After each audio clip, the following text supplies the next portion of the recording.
Hello hello hello, আমরা ফেসবুকে অনেক দেখি যে যারা বান্দরবন, চট্টগ্রাম, মূলত খাগড়াছড়ি, বান্দরবনে যারা উপজাতি সম্প্রদায়ের লোকজন আছেন তারা খুব সিদ্ধ খান। তো ওটা দেখে দেখে দেখে দেখে আমার খুব ইচ্ছা করছিল যে আমরা সিদ্ধ খাবো। আমার সাথে আরেকজন আছে সিদ্ধ খাওয়ার পার্টনার, সে ক্যামেরায় আসবে না, আমার সাথেই আছে।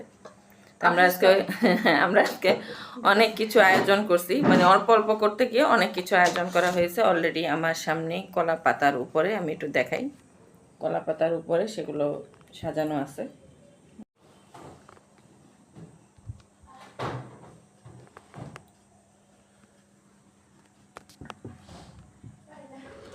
আমরা আসলে সারাদিনে একটু একটু করে খুঁজতে খুঁজতে প্রায় 15-16 পদ তৈরি করে ফেলছি। এগুলো সব সিদ্ধ অবস্থায় আছে। তো গরম ভাতও করা হয়েছে এবং শীতল, যেটা হচ্ছে ঐতিহ্যবাহী খাবার, শীতলের সাথে এটা খাইতে হয়। তো আমরা এখন সেটা খাইয়ে দেখব যে কেমন লাগে, এটা স্বাদ কেমন। বেশ কিছুদিন ধরে আমারও খাওয়ার ইচ্ছা ছিল। মরিচ ভর্তা, শীতল দিয়ে মরিচ ভর্তা স্টার্ট করি নাকি? শুধু লেবু নিয়ে নিলাম, আমি একটু লেবু চিপে আগে নিই।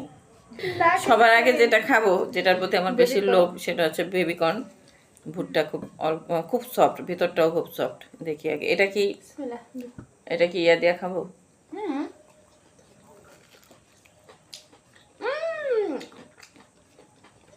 টেস্টি। এখন আমি খাবো আমার বাগানের লাউ শাক, মিষ্টি কুমড়া, সরি মিষ্টি কুমড়া শাক, সেটা দিয়ে শীতল দিয়ে। এই সাইডটাতে আমি একটু শীতলটা নিই, তাহলে দেখা যাবে। এই হচ্ছে শীতল,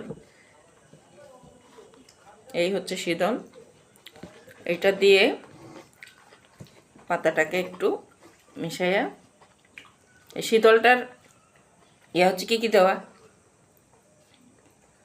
পেঁয়াজ রসুন, আর হচ্ছে পাহাড়ি মরিচ, ধনিয়া মরিচ যেটা বলে, এটা খুবই ঝাল, খুবই ঝাল। কিন্তু আমাদেরটা এত ঝাল এটা আর হচ্ছে আমরা করছি শীতলটা ইয়ে দিয়ে, শীতল শুটকি না, সরি, আমরা এটা করছি, ঢাকায় বলে বাঁশপাতা শুটকি।